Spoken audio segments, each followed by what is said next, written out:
Hello बच्चों आज की क्लास में हम लोग शुरुआत करने जा रहे हैं ऑर्गेनिक केमिस्ट्री क्लास 12 का एक और इम्पॉर्टेंट टॉपिक जिसका नाम है बेसिसिटी ऑफ अमीन्स, है ना।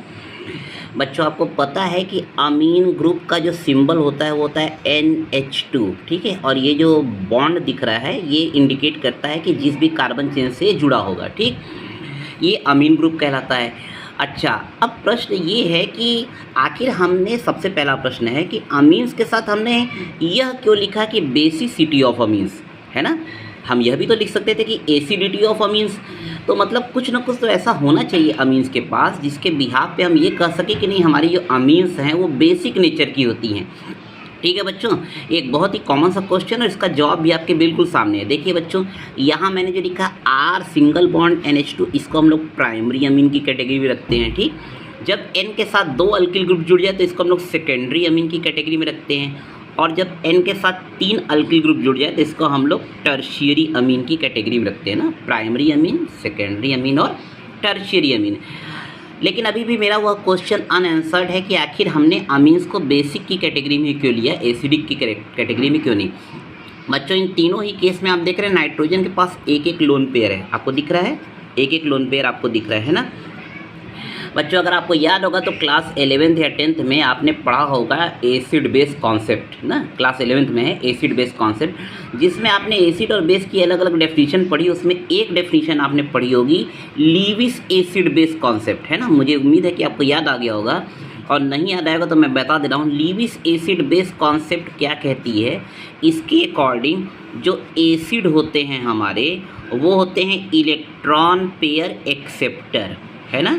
क्या होते हैं वो, इलेक्ट्रॉन पेयर एक्सेप्टर। और जो बेस होते हैं वो क्या होते हैं, इलेक्ट्रॉन पेयर डोनर, है ना। तो अब जाहिर सी बात है कि इलेक्ट्रॉन पेयर डोनर का काम कौन करेगा, जिसके पास इलेक्ट्रॉन पेयर होगा। तो आप इन तीनों ही केस में देख रहे हैं कि नाइट्रोजन के पास एक एक लोन पेयर है। इस वजह से हम लोग अमीन्स को बेसिक की कैटेगरी में डालते हैं। यानी अगर आपसे कोई पूछेगा अमीन्स किस टाइप के बेस हैं तो आप बोलेंगे लीविस बेस। क्या बोलेंगे, लीविस बेस, ठीक। अब ये प्राइमरी अमीन, सेकेंडरी अमीन और टर्शियरी अमीन।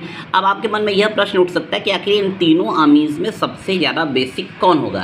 तो इसके लिए बच्चों हमको नेचर देखना होगा जो अल्किल ग्रुप इससे जुड़ा हुआ है। जैसे यहाँ देखिए एक अल्किल ग्रुप R जुड़ा है, और आप जानते हैं कि इसका नेचर होता है +I, यानी ये एक तरह से इलेक्ट्रॉन रिलीजिंग ग्रुप है। तो इलेक्ट्रॉन रिलीजिंग ग्रुप जब है तो ये क्या करेगा, अपने पास से इलेक्ट्रॉन नाइट्रोजन की ओर मूव कराएगा, है ना, क्योंकि इलेक्ट्रॉन रिलीज़ करेगा। तो अच्छा ये बताओ, जब ये इलेक्ट्रॉन अपनी ओर से नाइट्रोजन की ओर रिलीज़ करेगा तो नाइट्रोजन पे जो पहले से लोन पेयर है तो यहाँ पे अब इलेक्ट्रॉन के हम लोग एक टर्म यूज़ करेंगे अवेलेबिलिटी। अब आप बताइए क्या यहाँ पे इलेक्ट्रॉन पेयर की अवेलेबिलिटी बढ़ेगी कि घटेगी। तो जाहिर सी बात है बढ़ेगी, है ना। तो इसका मतलब है कि अब इसकी बेसिसिटी बढ़ गई। लेकिन दूसरे केस में आप देख रहे हैं कि यहाँ पे 2 अल्किल ग्रुप हैं, है ना। तो 2 अल्किल ग्रुप हैं, दोनों का +I इफेक्ट जब काम करेगा तो यहाँ तो अवेलेबिलिटी और ज़्यादा बढ़ जाएगी। इसका मतलब सेकेंडरी अमीन तो पहले अमीन से भी ज़्यादा, प्राइमरी अमीन से भी ज़्यादा बेसिक हो गई। वही केस अगर आप यहाँ देखें टर्शियरी अमीन में, तो टर्शियरी अमीन में तो 3 अल्किल ग्रुप जुड़े हुए हैं। तो यहाँ पे 3 अल्किल ग्रुप के इलेक्ट्रॉन रिलीजिंग इफेक्ट के नाते ये टर्शियरी अमीन सबसे ज़्यादा बेसिक हो गई। और आपको जानकर बच्चों खुशी होगी कि ये यही ऑर्डर आपको मिलता है प्राइमरी, सेकेंडरी और टर्शियरी अमीन का। हाँ, लेकिन आपको अलर्ट रहना है, यह जो फेज़ है ये गैसियस फेज़ के लिए है ना, गैसियस फेज़ के लिए है। लिक्विड एक्वस फेज़ में पैटर्न थोड़ा सा चेंज होता है, उसका हम लोग डिस्कशन बाद में करेंगे। फिलहाल आप लोग ये मानिए कि टर्शियरी अमीन, वो भी ये जो अमीन्स हमने लिखी है आपको, ये सब एलिफैटिक अमीन है ना, क्योंकि अल्किल ग्रुप जुड़ा है, इसमें कहीं बेंजीन रिंग नहीं है। तो ये पैटर्न आपको समझ में आया होगा, मुझे विश्वास है। नहीं आया होगा तो आप वीडियो को फिर से पीछे करके देखिएगा। चलिए हम लोग कंपैरिजन की कैटेगरी में थोड़ा सा और आगे बढ़ते हैं। मान लीजिए आपको कंपेयर करना है कि एलिफैटिक अमीन और एरोमेटिक अमीन्स, है ना, इन दोनों में ज़्यादा बेसिक कौन। तो देखिए मैंने यहाँ पे एक एलिफैटिक अमीन ली है और एक एरोमेटिक अमीन, और इस कंपाउंड का नाम आप सबको पता है, इसको एनिलीन बोलते हैं हम लोग, है ना। तो बच्चों ये एनिलीन है ना। और अब क्या है कि ये जो एनिलीन है ये एरोमेटिक अमीन की कैटेगरी में, ये एलिफैटिक। तो यहाँ तो आपको पहले से पता है कि इसका नेचर +I है, इसकी वजह से यहाँ पे इलेक्ट्रॉन पेयर की अवेलेबिलिटी बढ़ जाएगी। लेकिन ये देखना है कि इन दोनों में ज़्यादा बेसिक कौन, मतलब किसके पास नाइट्रोजन पे लोन पेयर की अवेलेबिलिटी बढ़ती है और ज़्यादा। बच्चों इस केस में आप जब देखेंगे तो आप पाएंगे कि यहाँ पे रेजोनेटिंग स्ट्रक्चर शो होने लगता है ना।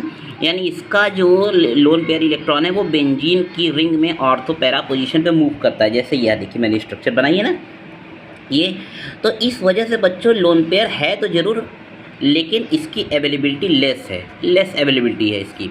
तो जाहिर सी बात है जब लेस अवेलेबिलिटी है तो इसकी बेसिसिटी एलिफैटिक अमीन से कम होगी, यानी aliphatic amines are more basic than aromatic amines. ठीक है, उम्मीद है बच्चों आपको ये धीरे धीरे टॉपिक समझ में आ रहा होगा। आगे बढ़ते हैं, अब एक और कंपैरिजन करते हैं। अगर आपको कोई दे दे एनिलीन और एनिलीनियम आयन, देखिए ये है हमारी एनिलीन और ये है एनिलीनियम आयन, इन दोनों में कोई पूछे तो मुझे विश्वास है कि आप लोग देखते ही बता देंगे। देखिए यहाँ तो लोन पेयर की अवेलेबिलिटी है ना, लोन पेयर अवेलेबल तो है कम से कम, और यहाँ तो पॉजिटिव चार्ज है नाइट्रोजन पे, तो यहाँ तो बेसिक कैरेक्टर का सवाल ही नहीं उठता, यानी सीधे सीधे आप डिक्लेयर कर देंगे कि anilines are more basic than anilinium ion. तो बच्चों यह एक छोटा सा प्रयास था अमीन्स की बेसिसिटी को एक्सप्लेन करने का। मुझे उम्मीद है कि आपको कुछ हद तक कॉन्सेप्ट को क्लियर करने में सफलता मिली होगी। जय।